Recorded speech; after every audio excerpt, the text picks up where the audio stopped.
Welcome to the Health Enthusiasm Podcast, a panel discussion on behaviors, innovations, and trends in health and self-care. My name is Christophe Jauquet. I'm the author of the book called Health Enthusiasm and a global keynote speaker on the future of health and self-care business. Every month, I discuss with a panel of experts the positive changes that are shaping our health and happiness. And today we have two of our beloved experts. We have our American in Paris and medical expert in digital health, Aditi Joshi. Hello, everyone. From London, customer experience expert and research expert, Krupa Sutar. Hi, everybody. This means we are missing our digital health connector, Aline Loiset, and our human experience expert, Mo Zouina. In that case, we always try to invite a special guest, in this case, two special guests to our panel, some new blood, some other expertise. And our first guest is an internationally recognized digital health moderator and speaker with a focus on global healthcare digitization. BrainLab has put her on the list of the 9 digital health experts to follow on LinkedIn. And according to HealthTech, she is one of the top 30 healthcare IT influencers in the world. But you may know her as the host of the amazing podcast, Faces of Digital Health, a podcast made to help create a world where healthcare doesn't lag behind other industries in technological process.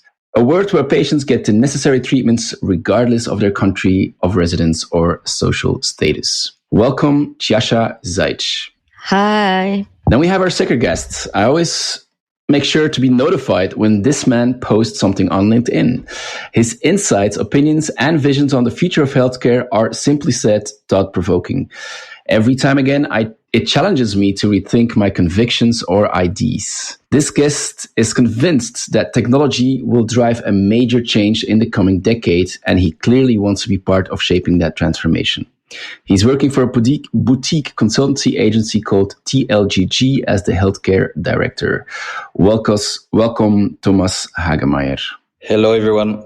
Together, we want to amplify the health enthusiasm that we see in articles, new business ventures, or simply even in the world around us. Now, if you're new to the show, you might wonder what health enthusiasm is all about. Well, health enthusiasm is the aspiration that we all have to be healthy and happy. And as a result of this, every company or organization is now more than ever focused on making their customers healthier and happier. So tell me, Aditi, we missed you last month. What health enthusiasm did you witness in the time you were away? This is just more of an opinion piece, but Bill Gates had something about the future of healthcare. And whatever you think about him and the way he runs his businesses, he is one of the titans of tech. And so it's interesting to find out what he was talking about as far as health is concerned. And so obviously, just like everywhere, he's talking about AI quite a bit. And for me, what I find most interesting is that as I've been traveling or to other conferences recently, that stress on AI has finally filtered into clinical medicine, which takes a bit longer for that to happen. And so I've seen a lot more companies, a lot more departments actually take in the idea of how are we going to use AI. And one of the ones that he actually mentions that I find is going to be really interesting is going to be the use of it for ultrasounds and using AI to improve the way that we read ultrasounds and be able to get digital images from even places that are geographically far away and be able to get care out to those regions. We use the ultrasound a lot in emergency medicine. And so for us, it's actually something that we probably think of just as much as our physical exam with our hands and our stethoscope because we use it often. And so being able to take that and take the advances we've made in diagnostics and treatment with the ultrasound that we've made in the last few decades and being able to use that remotely is going to be a huge advancement for any type of acute or emergency or OB-GYN care. Yeah. Was that written in the, I think he wrote a blog post on the future of AI. Was that mentioned in there as well? Because that's where it was, the AI, yes. Mm-hmm. Yeah. Amazing letter. It was so interesting. I went through it, but there was so much in there that I saw that piece passing by as well. Regarding Microsoft and AI, what I also heard was that there's this company called Nuance Communications. It's a medical software that is owned by Microsoft, and it's announced that, it's a voice-enabled application, but it announced that it has already integrated with OpenAI's GPT-4. What it does, Nuance can now, automate clinical documentation by simply listening to patient and physician conversations during the medical visits. And so by adding, GPT-4, it can really create apparently very strong clinical notes and merely seconds after the patient visits. And it's immediately also integrated with the electronic medical health record as well. So Microsoft AI, although Bill Gates is no longer really part of Microsoft, but this whole AI Microsoft thing is still going on very strong. Tjaša, what health reasons did you see in the recent months? Maybe just a very brief comment on the news that you just mentioned. Yeah. So I think that voice tech is going to be very important in the way that workflows are managed for clinicians and how much time do they need to spend with IT. These are all quite not exactly all the ideas, but this is something that has been mentioned already, in 2017 when Health 2.0 was still taking place across the world. So Health 2.0 was a conference that was focused on digital innovations and then was acquired by HIMSS. So the key thing that I think is going to be important here is just the decreased burden on clinicians in terms of notes taking. What I saw, so I actually attended the NextMed conference in the US not so long ago. And NextMed is basically a conference that kind of positions itself as the cutting edge latest innovation provider on the market and giving you an overview of what's the latest things that are happening.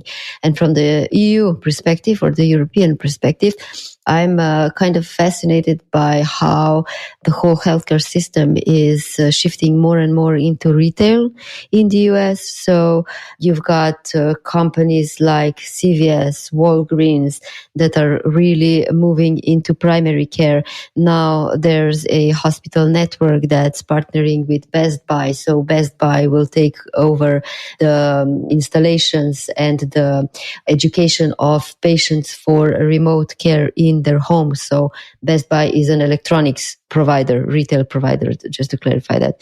So these are all interesting shifts in care provisions.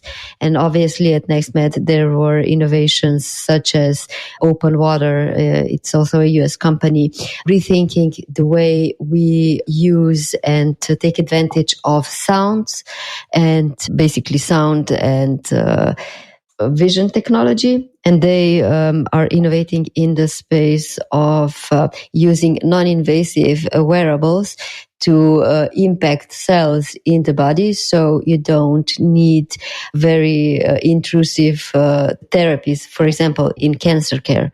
So those were kind of the two things that kind of stood out for me lately. So the fact that that there's a lot of business involvement in healthcare in the US is certainly an interesting one. I think we talked about it before. There's so much pressure on the healthcare system over there that business is trying to fill in a gap by innovating at an increased speed. And so my question would be, like, will this happen in the same way in Europe? Because we're also heading towards a more of collapsing healthcare system, perhaps even. And so will also here business be able to play a role, and what will be the results of that? But I guess that Thomas will be talking about this a little bit later in the podcast as well. Thomas, what healthism did you bring along? Yeah, it's something which is, I think, very linked to what was just said. In the end, the one event that happened, I think, 2 or 3 weeks ago was it's a small event, but I think a good news in these challenging times when startups are struggling to raise money. It was Doctorly that raised 10 million. It's not a big amount, but so Doctorly is a German startup that is basically reinventing EHR software for ambulatory care. And I think it all ties up to what was just said. Basically, what excites me the most is these two layers. So the EHR layer for ambulatory that is being reinvented by players like Doctorly. You have in Europe Doctorly Médecin as well that is trying to make it happen in France. A bit struggling, but still. And I think exactly you need to tie that up with what was just said, with the kind of, I will say, the consolidation of ambulatory through chains and mostly GP chains.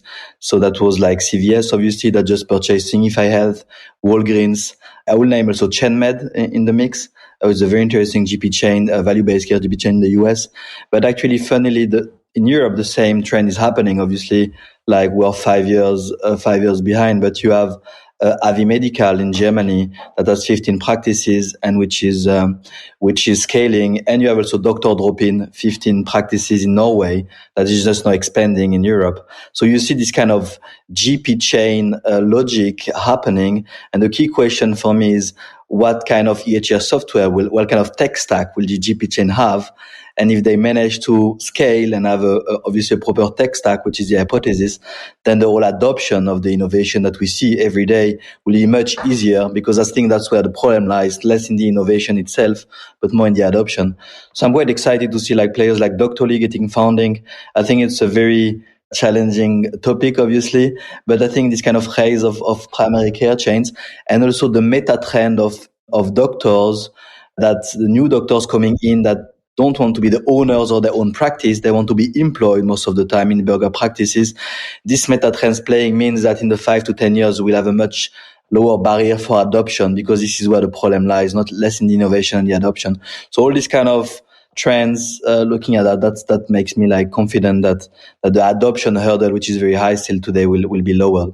Do you think that the adoption hurdle has to do with the fact that most of the solutions are still very local as well? Because you mentioned Germany, you mentioned France, you mentioned the Nordics. A lot of the solutions are very local, which makes it very difficult to roll it out at a larger scale. And I think if you can't roll it out at a big scale, it kind of has an impact on your revenues. It kind of has an impact on the means you have to convince maybe physicians as well to do it. Does that play a role there, or? Yeah, I think at the end, yeah, of course, it's not like a retail consumer business where you can scale it, globally very quickly. But even that, I think even locally, I mean, if you can crack Germany, it's already big enough to be like financially. But even at that level, if you look at the structure of the market, I mean, I looked at the number in the US. You have 200,000 practices, medical practices. How do you want to scale across 200,000 practices if they're like very fragmented? I think in Germany, you might have 60,000 practices, or maybe 60 to 80. So I think it's like just, you need like thousands of sales reps, in order to, and then obviously you have the tech stack that doesn't integrate. We know that changing EHR system, for me, which is the heart of the system, is kind of open heart surgery for any physician. So we need to, I mean, it's a bit like silly to say that, but we need to like older physicians to retire, close their practice, and then this new GP chain with a new tech stack come in and are able to integrate this whole technology, and that will be much easier to do it that way. So I fully agree. And yeah, talking about scale, US, Europe, I don't know if you've seen it, Krupa, but I saw Maven Clinic, which is a virtual care solution for basically everyone who is planning or starting or raising a family. They are US based, but they bought Natal, which is a UK based women's health provider. Did you see that happening? Yeah, it's I think it's Layla Nabet. So yeah, they purchased that or acquired it earlier this week, actually. And it was on the day that we had Wired Health conference here in the UK, so the 21st of March.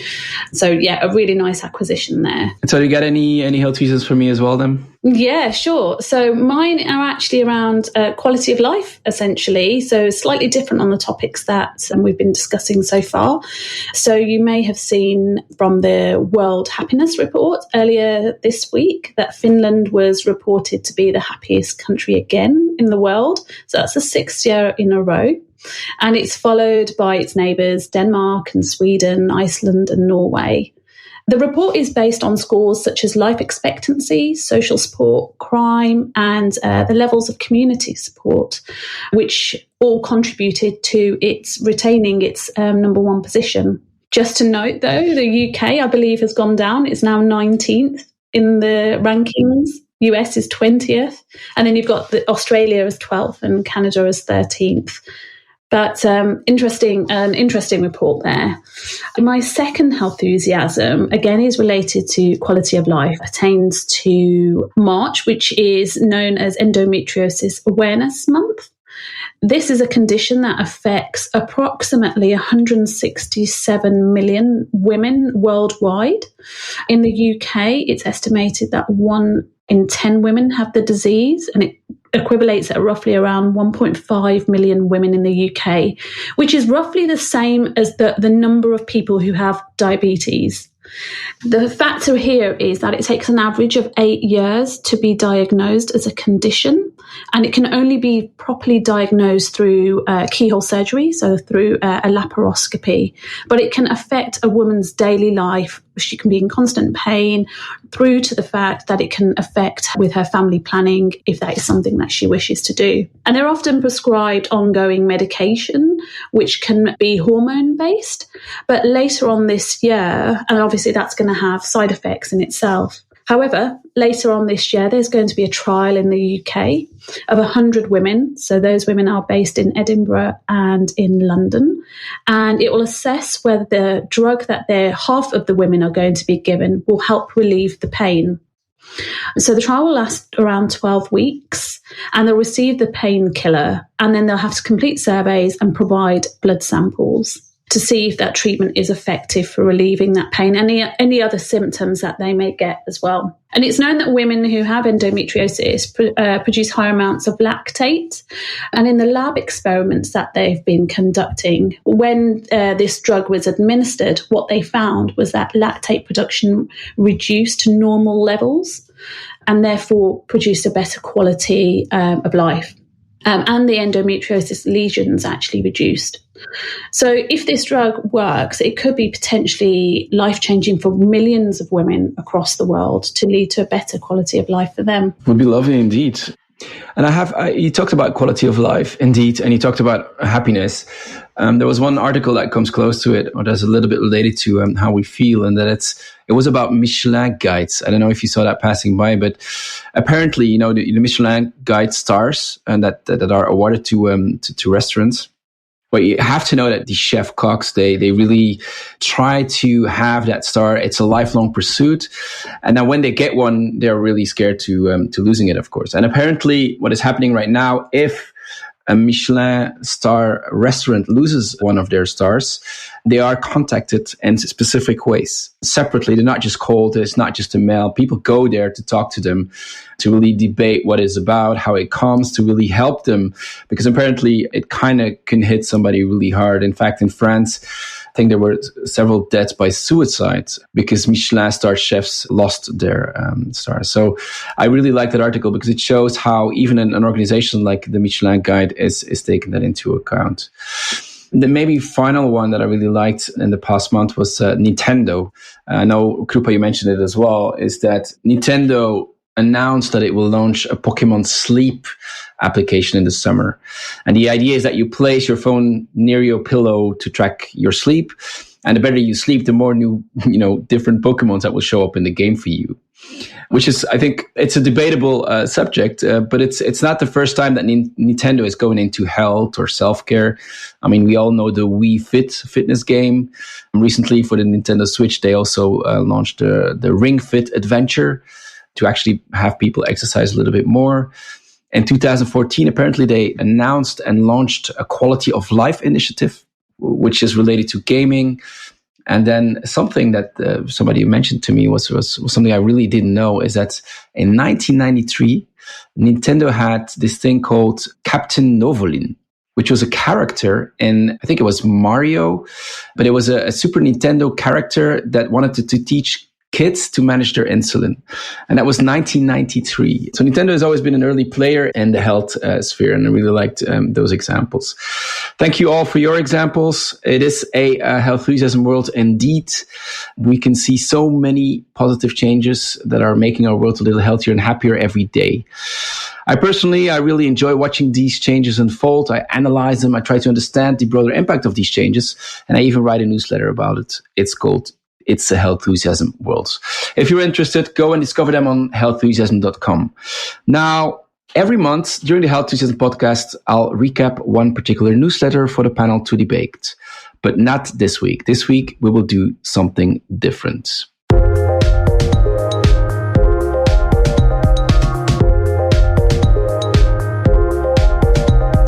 So I mentioned in the introduction of Thomas that he actually is somebody to follow on LinkedIn, because he brings out once a week, I believe so, a very interesting post that is worth thinking about.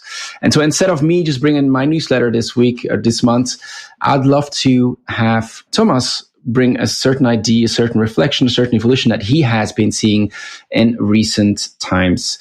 So Thomas, If you're ready, the floor is yours. Yeah, I think quite tied to what I just said at the beginning. This whole primary care space is shaping, and I posted, I think it was 1 month ago, about 4 events, 4 very recent events that happened in primary care. One being about it's a bit like not linked directly, but the AI-based stethoscope, that was revealed at the CES conference earlier this year. I think it's interesting in the sense of, you can connect the stethoscope to telehealth. So there are like some new approaches. And I think it's more symbolic. The stethoscope is obviously, a physician is always associated with his stethoscope. So like putting some AI there with some, for sound is an interesting development. I don't know exactly if it's more the symbolic really.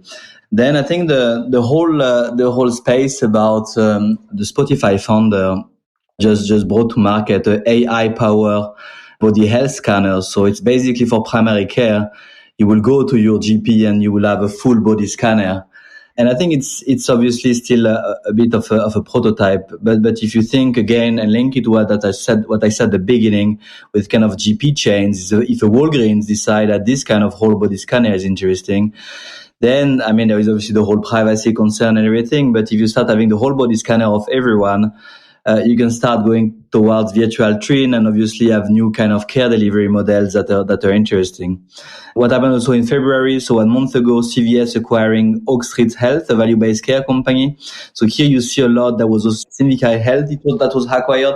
So you have a lot of retail clinics that are acquiring value-based care players. So I believe really that value-based care, it's a topic that has been there for 20 years, but will happen at scale, mostly in primary care first. And then the last thing that happened as well, everything very recently, is obviously the Amazon Clinic example. So there was Amazon Care, for those that remember, and Amazon Care failed. And Amazon Care was a digital-only approach. And actually what Amazon did, then they bought One Medical, for those who remember, I think it happened mid last year. One Medical, which is also a GP chain in the US of 150 clinics. So the first thing is Amazon Care moved toward the digital-only, towards brick and mortar, but digital first approach in primary care. And then after that, they launched Amazon Clinic, which is a very interesting model, actually inspired from China. They put telehealth messaging as a model there. And I think why it's interesting, they did it only for 20 selected conditions. So like very common conditions that are quite simple. So not very like allergies. Something where as a patient or as a user, you will know what you could have. So it's really about, first of all, this segmentation of the primary care. And okay, if it's something very simple, we can cover it with telehealth messaging. So there is this first piece of innovation about the segmentation of primary care and easy telehealth messaging. The second piece of innovation is really about the messaging itself. So it's so efficient because obviously they use AI to analyze all the messages. At the end, the physician just has to click and say, okay, prescribe this. But basically it's so efficient as a delivery model that in the US is as expensive or even cheaper than the copay. So for those not familiar in the US, and even if you have an insurance, you have the copay. So you have to pay a bit every time as an insurer. And here, without any insurance, because they don't accept insurance, they're actually cheaper or as expensive than the copay in the care delivery. So very efficient model, which is very interesting, obviously, if you consider the kind of rising cost pressure on the whole healthcare system. And also the third innovation is Amazon Clinic, is also that Amazon is acting as an AI telehealth aggregator. So they are not providing themselves the telehealth, they are integrating specialized telehealth players. You mentioned Maven, for example, that is specialized in women's health. They could integrate Maven or for dermatology or for allergies. So they would basically integrate specialized telehealth players. And I think that's a bit the trend we see. You see a lot of specialized telehealth in dermatology, and they are basically acting as an aggregator. So using their huge, obviously, database, all the Prime, millions of Prime members, and plugging the telehealth. So that's this kind of AI as a telehealth aggregator model of Amazon is very interesting because obviously it brings the scale that this telehealth, specialized telehealth player wouldn't have had. So yeah, these 4 innovations in primary care for me are very interesting, and I believe that primary care is right now the most exciting. I mean, the very exciting stuff, but in terms of structurally changing the healthcare system, I think that's the most interesting right now. But yeah, I would be happy to understand what you think. I think one last thing maybe before as an entry point as well, talking about AI and primary care. I think GPs, obviously we live in a world that is where GPs and physicians especially are always more specialized. So, you have like 150 years ago, you had one GP that was doing everything. And the more complex healthcare went, the more specialization you had. So now you have obviously oncologists, you have specialized oncologists, you have the specialized of the specialist of specialists. So, I mean, you have a complexity that is rising. And I think at some point it's not manageable anymore. If you want to get diagnosed, you have to see like 5, 6, 7 different type of physicians. So I think one of the theses as well, and that's linked to primary care, is that AI will start at the very end with the specialist, but then move upstream. And then at some point, the GP will be equipped with AI and technology it will take some time, it'll be the end game, to be able to make decisions that the specialists will make today. I think it's good for the system because to reduce complexity, reduce the time to diagnosis that was just talked about in the case of endometriosis. And then you could have the rise of a super GP that will basically come back in a way 150 years ago when there was only one GP covering all the types of disease. So it's a big coming back to the past, obviously, but with AI as a tool to make it happen. So yeah, I mean, that's a bit like my thoughts on primary care. It will be very, very interesting to know what the group thinks. Maybe, I don't know, thinking with starting with you, maybe, Christophe, you have seen the post. I mean, why did you find it interesting? So yeah, I'm just curious. I post every week, so why this one and not? I don't know. I think there's a lot in there. I mean, as we could hear, there's a lot going on, mainly in the States right now. And I like the way you put forward. I mean, there's 5 changes out there, right? You catch people at the beginning of the care journey. It's consolidating a fragmented primary care market. It's making sure that value-based healthcare becomes, a reality. And it's also making sure that we have a little bit of more data-driven prevention, which is totally or largely lacking, at least right now. So I like those 4 things, but I really like the idea about the super GP that you mentioned, because I'm not quite sure about it. It made me think, because I think a couple of months before I wrote a newsletter on how the first line is being, under pressure by all these changes, by AI, by digital health in general. And I think they're struggling with the massive influx of all these digital health solutions. And I'm not quite sure how it will go. I mean, think about it. In the early 2000s, we had Google.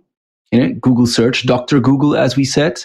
And maybe you remember these wall signs or even the coffee cups that says, do not confuse your Google search with my medical degree. And it was very easy for a doctor to say that and just say, basically get lost. I know better than what you found online. So they basically downplayed everything that patients found online. I think that won't be possible in the near future, because the solutions that will be entering through primary care or through any type of channel and that will reach patients, that patients can use themselves, will actually equip them in such a way that they probably might even know better than the physician, or at least the physician might not know exactly the value of a certain digital health solution, because there's so many digital health solutions out there. They come from all over the world, basically. It's hard to regulate them. And so how will a first-line physician actually go about it? I mean, will they understand where it is coming from? Will they understand the value? Will they be able to actually deal with those requests? And it will no longer be like guiding a patient into the healthcare ecosystem, which they are doing right now. I mean, a general physician is just looking at a lot of pathologies and just saying, just go to that, see that specialist, go see that specialist, because I believe that you might be having this or that. No, it will really about guiding patients into the digital health ecosystem and helping them understand what is actually brought forward. And that might be local, that might be international, that might be global. It might be reimbursed, it might not be reimbursed, it might be part of an insurance coverage or not. So this is, to me, this is kind of like pretty much a huge challenge for the entire first line. We're talking general practitioners, super GPs, but I'm also thinking about sick funds, mutualities in Europe. I'm talking about private health insurances. I'm talking about pharmacists. I mean, I worked with quite somewhat of these stakeholders, and they all are looking into how can we change the way that we work, how can we deal with all these digital solutions that will be coming from many different angles.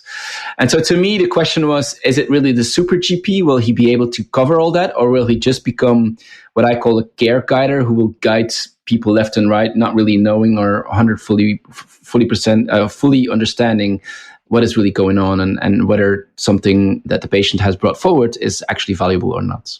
Yeah, I fully agree. And I think it will take time. I think we all agree. We all have the example of Watson Health, I think, in mind. So, I mean, what they promised and what happened. I think I'll be very interested in your opinion, Aditi. I think you work as an emergency physician, which is in a way, you also cover a lot of indications. And your opinion on this super GP as a physician is also very valuable, because in the end, there is always a bit of a disconnect between how digital health, let's say, aficionados and then the reality on the ground. So we'll be interested in how you look at it and if you see potential and what needs to happen in order to, I mean, is it something we want to happen? Do you want to be, as an emergency physician, the one that can, I mean, you won't be able to decide everything, but at least, cover more of the downstream, or do you think it's not actually the way to go? No, it's a great question. So I think in general, our primary care physicians, we don't call them GPs, we call them PCPs, but they need a lot more support than they're getting, right? We're going to have a huge doctor shortage, and most of them will be from primary care. And so to streamline or make their jobs easier is going to be necessary. And that can happen in two ways. You either make their workflows and clinical workflows, like some of these companies are trying to do, much more efficient so that they have the availability of data and can apply it to their patients much more easily and efficiently, so they don't have to be overburdened with administrative tasks that takes them away from patient care, and then go actually to the parts that are reimbursable to them, right? So that's one way. And then, the second is really taking out some of their processes entirely and using AI for them, some of the ones, as you mentioned. And then that way they can either, I don't think they're going to be fully replaced, but I think either you can actually have them specialize into things and do things that they're more interested in, while the screening and prevention things are automated. And then as a catch-all place for all of the data to come through. And the reality is it might be both, but it's not going to be quickly, because nothing is going to happen that fast. First of all, the American market is incredibly siloed. So even though you have all these big acquisitions and there's a movement of trying to get primary care to be improved, it doesn't happen on the ground nearly as fast as that. And especially with some of these companies you're mentioning, right? So One Medical is a concierge service. It isn't actually everybody who can offer or get that type of primary care services. And so for them to go to Amazon, and for me, what I was thinking was that Amazon really wants them for their telehealth, because that's what they had. And they have the brick and mortar, which Amazon now has access to. They also have a pharmacy, right? And so with all of that, they can become a type of primary care practice, but then they need doctors to work for them. So we'll see. I'm not sure how it'll work out, but it's not going to be that quickly. Is it something as a physician that you would like to happen, or is it something that in terms of priority, is it something that you consider as highly relevant, or do you think there are higher priorities? Well, so it's relevant in the way that it can actually help things that are real problems, right? So we have a problem with the way that we bill insurance, right? Things are expensive. We're not good at preventive care, primary care in that manner, so that we have a burden of sicker patients because we don't get screenings, right? Then we have a lot of administrative tasks that increase burnout and are not making primary care visits efficient. And then generally just all of the inequities that we have within the system itself. So those are the problems we have. And yes, potentially some of these workflows and automating can help.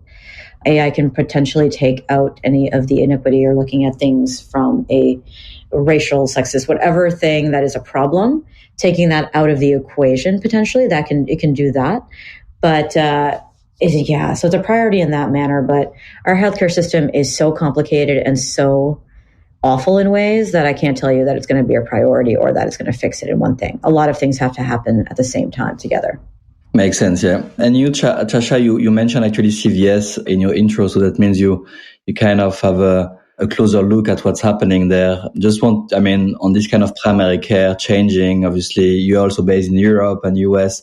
Be also interesting maybe to deepen what you just shared in the intro and your view on primary care and how technology is shaping that, and if primary care is the right entry point in a way, in your opinion, to start changing things at scale, basically. I think primary care can do a lot, mostly from the price perspective.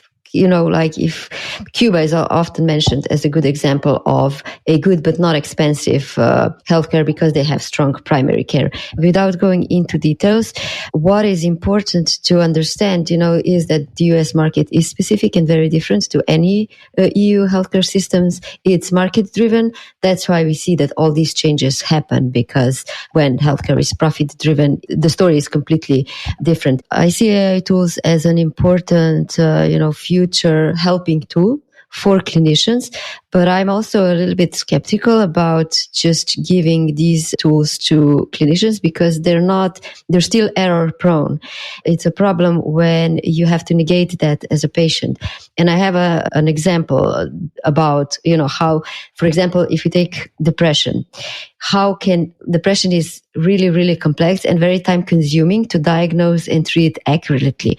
But in order to simplify it, it was kind of offloaded to primary care through a simple questionnaire. It's called the PHQ-9 score. That is very problematic because it gives the primary care doctor a checklist that enables him to write antidepressants. The problem is that, for example, if a patient is experiencing ADHD, addiction, eating disorders, trauma, and the clinician does that checklist, it can very quickly classify the patient as depressed, gives him antidepressants, but doesn't really solve the patient's problem. So we really need to ask ourselves, what exactly are we solving here? Are we just solving the issue of giving patients diagnosis and medications, or are we actually looking for improved outcomes and better health? Thanks a lot, Tjaša.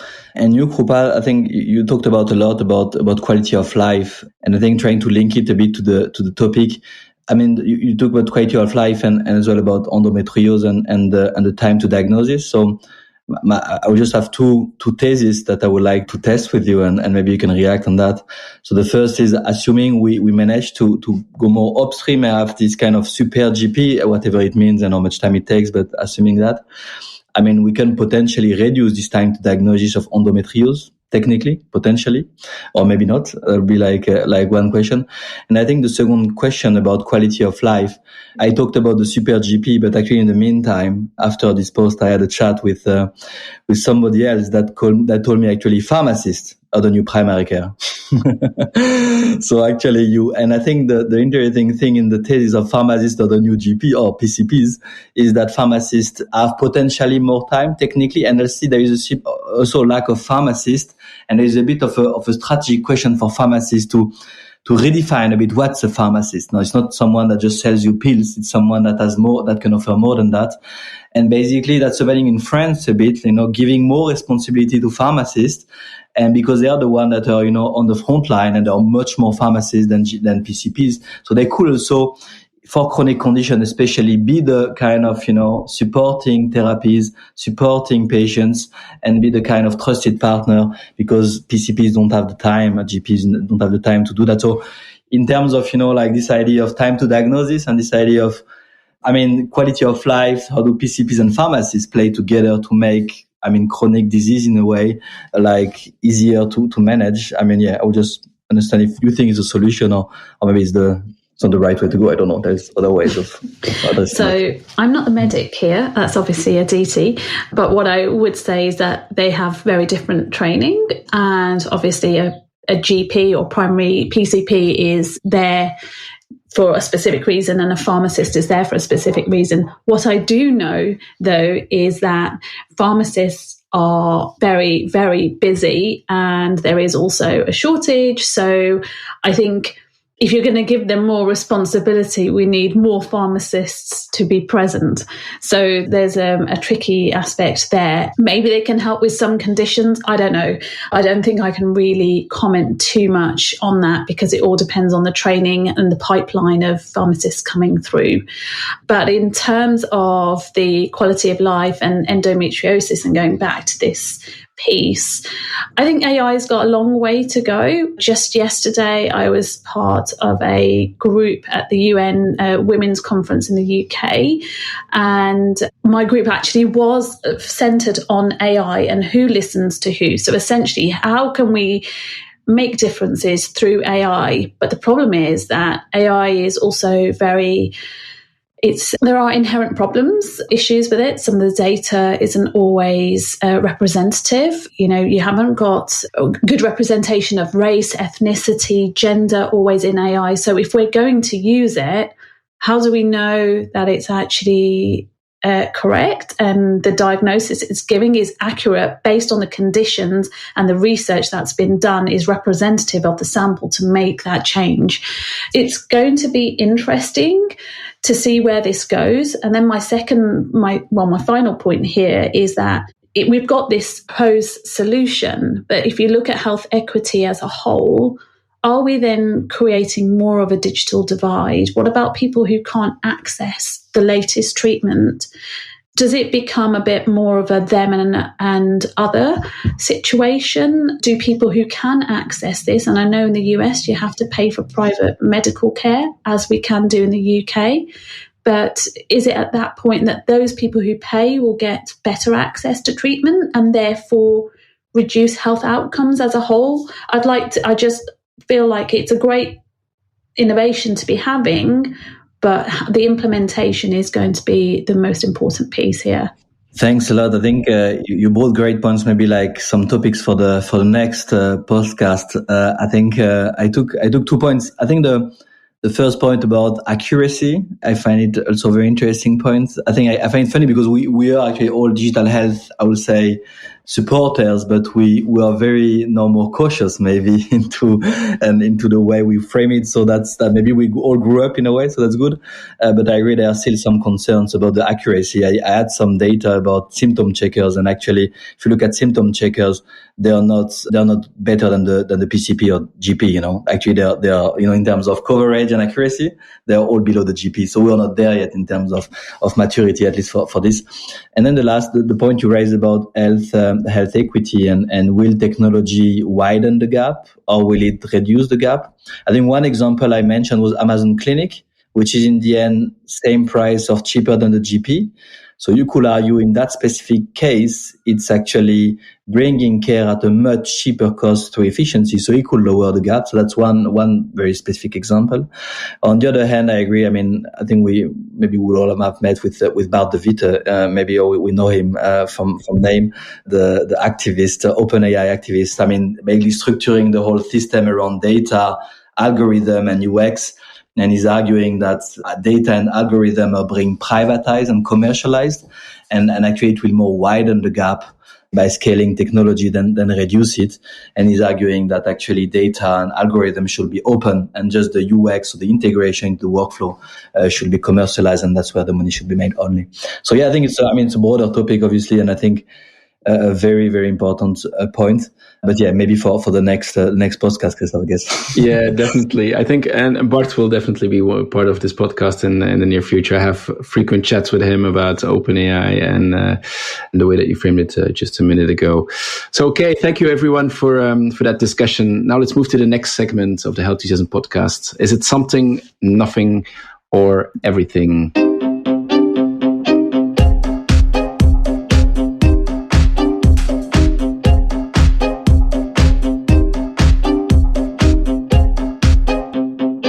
So every month, one of the panelists brings an idea, innovation, or evolution forward that's sparked their health enthusiasm. The rest of the panel will then debate and share their opinion about it. Do they find it something, nothing, or everything? Krupa, what sparked your health enthusiasm this month? So something very interesting in the UK. Basically, what's happening is that very soon customers in the UK will be able to purchase a weight loss jab, so an injection over the counter at pharmacists. The jab is made from the Danish drug maker Wegovy, and has been actually used by some famous people already who have spoken about it. It works by stunting your appetite and mimicking the action of the hormone, which is GLP-1, which basically makes people feel more full and less hungry. So the draft guidelines from the NHS have suggested that people will be able to purchase the jab, and a month's supply of pre-filled disposable injections will cost around £73.25. What they need to do, people who use it, will administer the drug weekly. But there are criteria involved here. Firstly, in order to qualify to use the drug, you need to be overweight. It must have been prescribed by a doctor or a clinician. The patient then has regular follow-up touch points and support for their weight loss journey. And also, they're most likely going to have to accompany this by a controlled diet and physical activity. However, what's been seen is that once they come off the drug, their appetite will return to normal. And this can be a side effect because what they tend to do is put the weight back on. And then there's the eating disorder charity have also stated that it should only really be sold under the strictest of conditions, and that they have to ensure, the NHS, GPs, whoever's prescribing it, clinicians, that they conduct stringent physical and mental health checks on the patients who are using them. And the fact is also that it's not a quick fix solution. Now, Wegovy's own trials have shown that the average patient who may use this, they've lost 15% of their body weight within a year, which is 3 times as much as other drugs. And nearly a third have lost as much as what they would do if they had had surgery. So obviously it has less burden on the system. However, you could have people who become reliant on it, and also the fact that they may need it continuously, and also that their appetite may not return, and therefore their appetite could return back to normal. The changes don't get made, and as a result, they could need surgery if that is the case. So I thought it was a really interesting article that I came across, and the fact that it's going to be sold over the counter. Obviously, there are some preconditions. And my question to the panel is, what do we think? Do we think that this weight loss jab should be available, and should people be able to purchase it? So I'll start actually with Aditi to get your thoughts on this. Yeah, so I've been talking a lot about this because this is one of my clients is actually working on this particular medication, obesity management. So I'll say first, this drug works really well because in the US, people are using it already, right? So in controlled environments. So it works really well. And let me start with saying this. The way that we treat obesity is as if it's not an actual disease, right? And so the way that this medication works takes away a lot of the burden, like you mentioned. And because it works really well, it actually changes your metabolic profile in general. Okay. And so because of that, when people use it, they're really successful on it. Their health improves. A lot of the other associated diseases that go along with obesity really go away as well. But when you're talking about it needing to be a long term, it is necessary to be on it all the time. That's the problem. Because once you come off of it, most people gain basically at least 60% of their weight back. Now, we don't have long-term studies or data on that. This is all very new, but saying that, we're going to have to see how the long-term effects of it are. But it is going to be a drug that people have to be on for longer from what we know now. Most of the controversy that's happened here is not actually from the fact that we're giving this medication to pre-diabetics or diabetics or people who may need them, who have comorbidities, right? Because the clinical protocol actually says you have a BMI of 30 or 27 with comorbidities. It's actually being given it to people who may not actually need it for that, but just want to lose weight, right? There's this probably overblown, but over talked about in the news cycle about how celebrities are using it to lose weight. But the reality is that's probably just making it sound worse than it is. And it's going to be able to help a lot of patients. And so for me, I think it is a great idea. It should be in a controlled environment. It should be under a doctor's supervision because there are side effects and not everybody can take it, especially to watch your sugar at the very basis, right? But I think it's a great thing. But I will say that I never think anything is everything. So I think there's nothing that's everything. This is something. Thank you. Can I go next? Okay, so I've got a few thoughts to share there. There's a lot of things happening in obesity. It's increasing globally. And there's also a lot of research trying to determine, is this something that's strictly genetic? Is this something that's related to the environment? And for example, in the US, what has happened is that there was this huge study that lasted for several years where they basically looked at two schools. So one had healthy behaviors, healthy food, focus on healthy living, exercise, and the other one was just a regular school, so they didn't implement anything. So obviously the assumption was that there would be a difference in the number or the percentage of children with obesity in the healthier school compared to the regular school. And the results actually surprised researchers completely because there was no difference. And it's become clear that basically obesity is heavily related to genetics. And what this study then caused is that there's a huge change in clinical guidelines in the US in terms of how and when you treat obesity. So there's interventions that are supposed to be taken at much earlier ages. We're talking about even surgeries with children as young as 12. So, there's a huge radical shift in the US in terms of how you treat obesity. Now, the question here is, do we need to again reevaluate this and look at how this study was done? Because it wouldn't be the first time in medicine that we would basically rely on the results of one study that would then shape the healthcare policy for the next 20 years, only for us to realize that basically the whole premise was wrong. And this is exactly what happened with fat and sugar, where fat was the bad thing and sugar was just normal. So now in the US, you can get a yogurt that has like 5 to 10% of fat, but everything is sugarless, So it's a very complex topic. What I would say matters in this case, for example, is that we need to be, I would say that it would be reasonable to have this in controlled environments. So I definitely wouldn't allow this to be over the counter, just so that we don't get into a situation where there's a medication shortage and the patients that really, really need it and get it per prescription suddenly can't access the drug. Diabetic drugs are interesting because they are used off-label for a lot of things apart from diabetes. So, for example, now we're talking about this GLP-1 inhibitor that's used for weight loss, even in healthy subjects.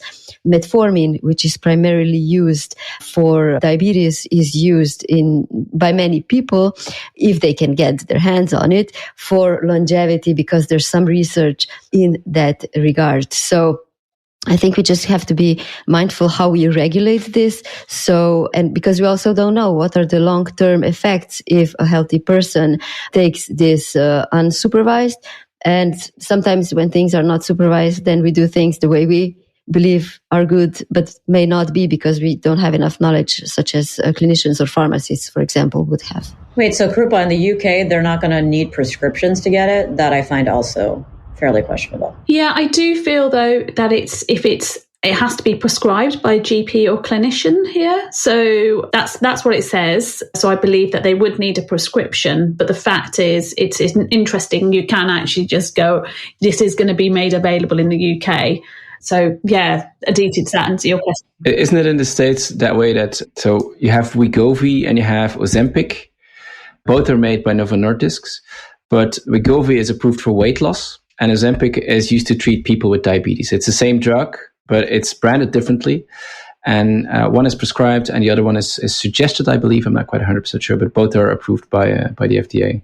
And I think if I can build on that, maybe in that particular element, Wegovy and Ozempic, the way that it is used and the way that it is branded, I think what it puts a pressure on is that is weight loss for health outcomes or is weight loss for societal pressure reasons?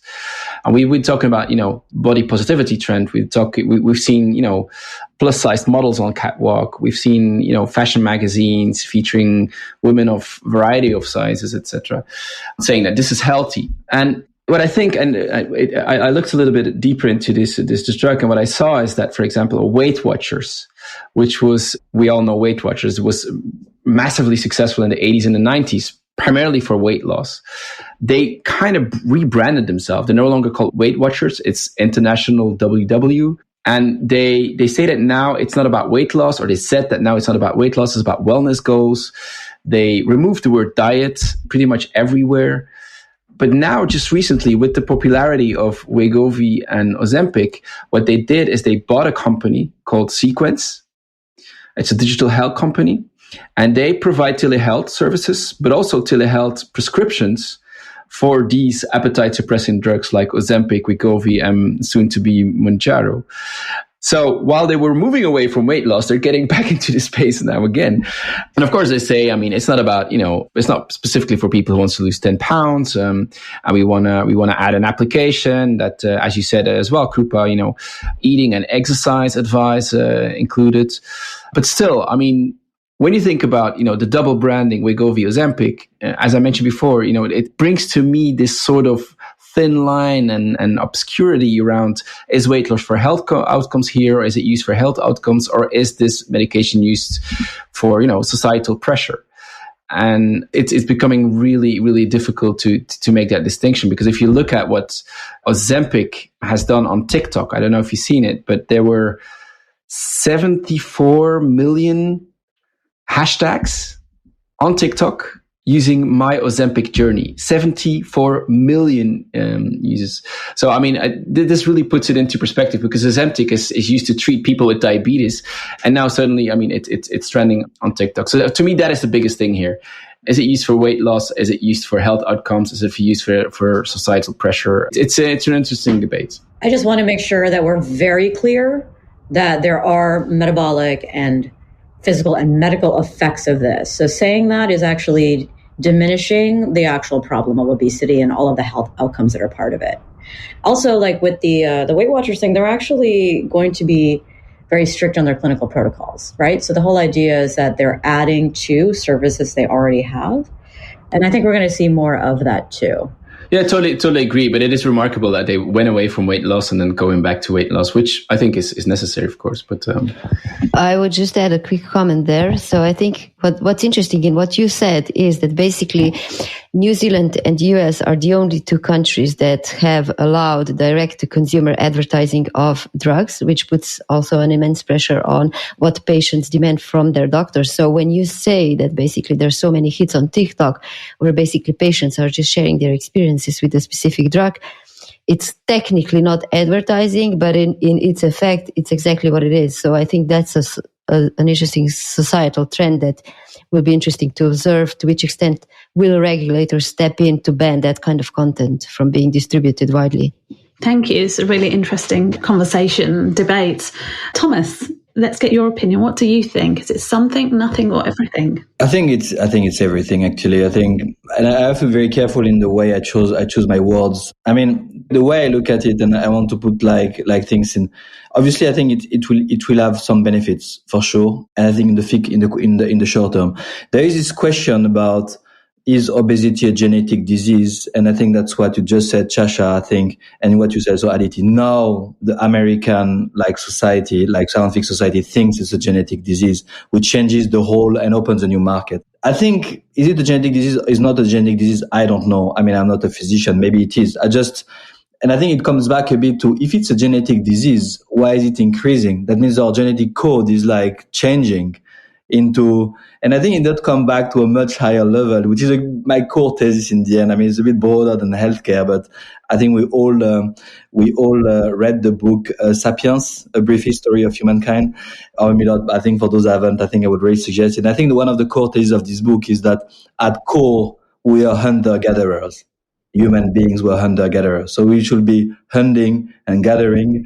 And I think I like it because it's a good benchmark. If you think about Anyway, what I'm saying is that we're creating a world that is always further away from what we were. So we are hunter-gatherers at heart, and we are becoming, and that's why maybe our genetic code is changing over time, and maybe like now obesity, but there is a bit of a broader question about, like, a philosophical question about society in general.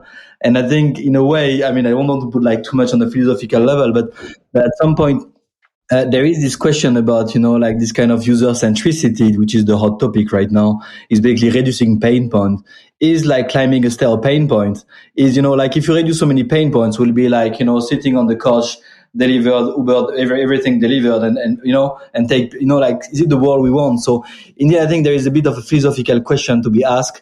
And I think it comes on to one anecdote that I can find interesting is if you like what is happening in Chile. In Chile, they put like big banners on, hey, don't eat that, it's bad for you, in a way. So like policy making, and they're also taxing sugar and fat, so it's like, and then if you tell that to Americans, and I have nothing about Americans, I mean, but I think they don't understand that. They say, no, it can't be the answer. There is a bit of a, like everything is a market versus policymaker have to intervene. So what is the right balance between the two? But I think the Chile example and the US, as you said, Tjaša, which is crazy if you think about it. If you leak the new guidelines for pediatrics, at 6 years old, you will have like private, it's not therapy, but you will have private session with basically to coach you very intensively. And at 12, if you're still overweight, you will have therapy either with medicines or surgery. It's like kind of, crazy. I mean, I don't know, for me, I find it crazy anyway. But yeah, I think it will be a quick fix for those that need it, and avoid basically the kind of diabetes, chronic kidney disease, heart failure path, So if you can avoid those people, pre-diabetes, to take that path, yes. But I think on the broader level, it shouldn't be the answer. And I hope it won't be the answer. And I hope we'll find we'll frame the market in such a way that we can be more hunter-gatherers and less, stuck on our sofa doing nothing. Yeah, I think this is a bit, for me, I think, Yeah, thank you. Thank you for that. You have to know that normally we have one of our panelists is called Mo Zouina, and he's the one that always brings this type of philosophy, type of reflections. So thank you for stepping in for him today. And thank you everyone for this interesting discussion. It's clearly something, but now time for something else. In this health tourism world, we see the boundaries of industries blurring between the worlds of healthcare, wellness, and consumer businesses. You can see how consumer business are slowly moving into wellness and healthcare space, while the healthcare industry is paying more attention to what is happening outside of their own industry. What brings the following question. What behavior, innovation, or trend from one industry can be worthwhile for another industry? Or in other words, what should we bring inside out or outside in?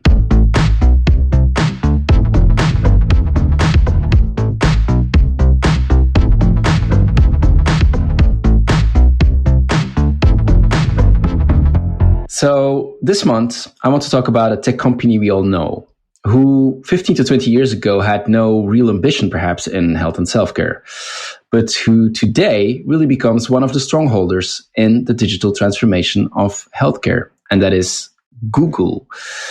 Every year in March, Google has this one event called the Checkup, and during that event, they announce their recent achievements in helping people living healthier lives. Last year, what they did was that they announced, for example, a study done on atrial fibrillation together with Fitbit. They had local partnerships with Brazil, India, and Japan to make sure that people have access to the right information. And also this year, there was a lot of information shared on how they will improve the lives of people. It was axed on information and search, but it was also related to medical solutions. Medical solutions that could go towards consumers, towards caregivers, towards entire communities or researchers. So I asked the panel to visit the page google.health and tell me what type of solutions or approaches that they were most health enthusiastic about. Krupa, tell me, what did you like about the Google Health solutions out there? So this is going to go back to what we were talking about earlier. And for me, this is centered on their initiative, centered on health equity overall. So we know that there are communities around the world that have long faced disparities, and the pandemic has only further widened this gap. Even within the UK, we see a digital divide, and we see that across other countries as well. And what I liked around Google was centered across a number of their different products and services. So what I particularly liked was, if we take YouTube, for example, their partnership with the Kaiser Family Foundation. And what they're going to do there is bring the work of 3 different organizations to bring voices of underrepresented and under-resourced communities to creating better solutions for mental health, maternal care, and health access. So I really liked what they're doing there with YouTube. We talked about AI earlier as well, and Aditi talked about ultrasounds. Google are also doing a lot of work here, and what they're using AI for is improving the detection of breast cancer as well. So here that's reducing the time from screening to diagnosis and really improving the patient experience. And I really, really liked that. And then finally, one which was centered actually on Fitbit. And what they're doing is they're working to improve postpartum care for rural Black women, and also building healthier habits in adolescents facing health disparities. And they've done this by partnering with 6 researchers, and they've awarded them with $300,000. And it's basically supporting underrepresented researchers who are early in their careers, but yet are working to address health disparities. So their health equity initiative overall is something that attracted me, as opposed to in their individual bits that they talk about. Thank you, Krupa. Tjaša, what do you think of Google, and what are the initiatives that you believe are worth mentioning or most promising? So I work also in healthcare IT. So the initiative that I find interesting and to watch for is the Care Studio, and their idea of how can you basically consolidate and present data in a more useful format. So that's kind of what I'm looking at. So how can we use the existing clinical data and all the data in healthcare, which is very fragmented, very siloed, to present it better to clinicians? Theoretically speaking, it's an easy idea to understand. In the practical terms, I am a little bit skeptical to which extent Google is the company that's going to be able to do this, because healthcare is specific, which a lot of tech giants have already figured out and gave up on healthcare. But this is definitely the direction that we are going in. So regardless of the fragmentation of data, with the help of natural language processing and AI, obviously NLP is AI, but things are moving in the direction where even if you don't have a structured format of the data, you can structure it with a little bit of, or a lot of kind of post cleaning and analysis and NLP that detects what are the clinical concepts in a free text, and that can then be structured. So that's kind of where I'm eyeing on. Yeah, the deep learning for the electronic health records as well, right? This is something that is really astonishing what they could bring to the table. You mentioned you're not quite sure whether Google is the right partner, or so many tech companies has given up. 1 year ago, Google announced that they were dismantling the healthcare division. And there was, in my feed on LinkedIn at least, there was an explosion of people laughing at Google, saying, like, you see, it's tech again, they're getting out of it, they don't know what to do with it. I basically spent the entire week, or at least several days during that week, answering all these posts saying, look, you're totally wrong. I mean, what they did is they let go of a vertical, healthcare vertical, but what they will do is they will spread it out across the different verticals, because healthcare, in my opinion, is not a vertical, it's a horizontal business unit. And so it needs to be part of indeed YouTube and the search function and the AI business unit and so forth. And so I'm not quite sure whether they're not the right person. I think what to me is super important for Google, and I think they understand it really well, so does Apple, so does Tencent, for example, or Amazon. They're trying to find their niche, and they're trying to find where they can bring a difference.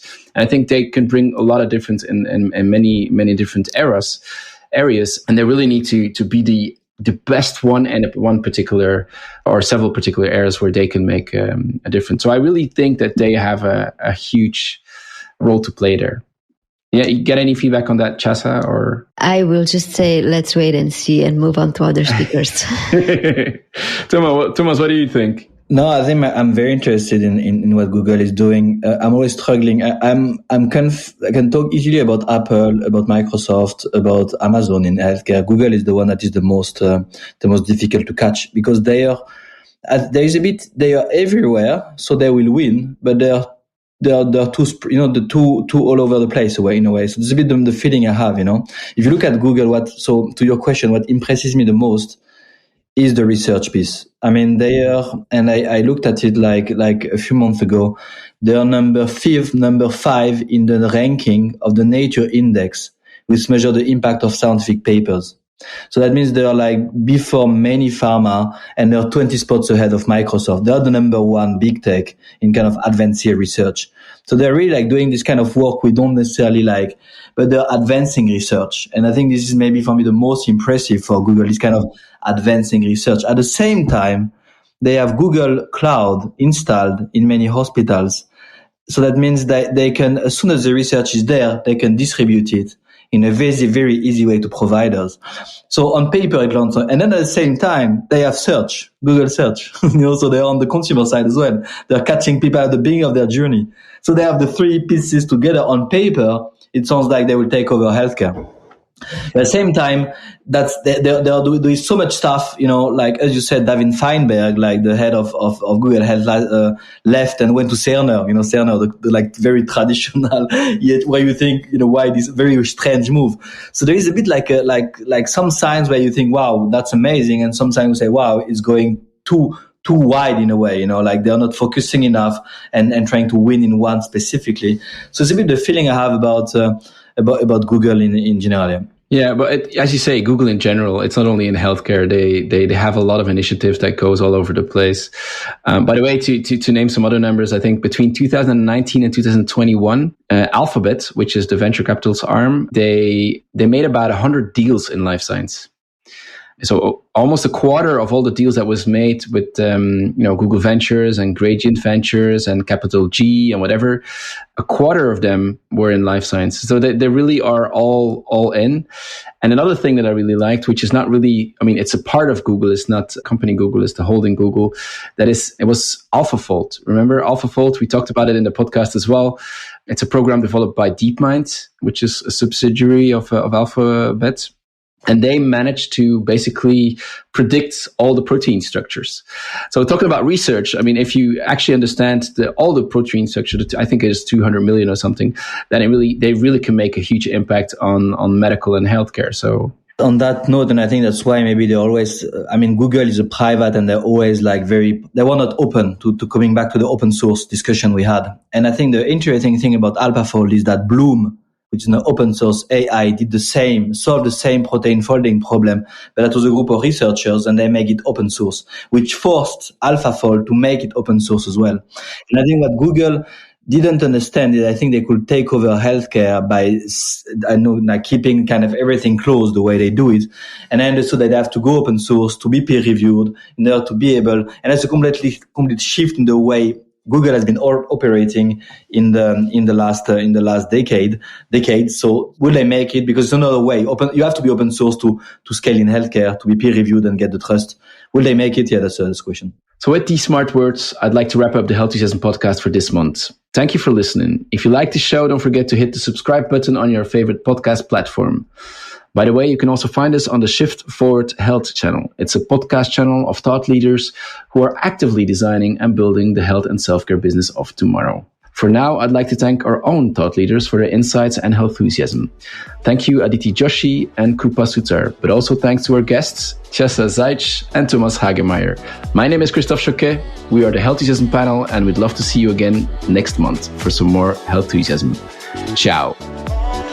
Thanks for tuning in. If you like what you heard, please spread the word. Tell your colleagues to tune in for all the awesomeness, then leave a review on Apple, Spotify, or wherever you listen. This show is produced by Shift Forward Health, the channel for changemakers. Subscribe to Shift Forward Health on your favorite podcast app, and you'll be subscribed to our entire library of shows. See our full lineup at shiftforwardhealth.com.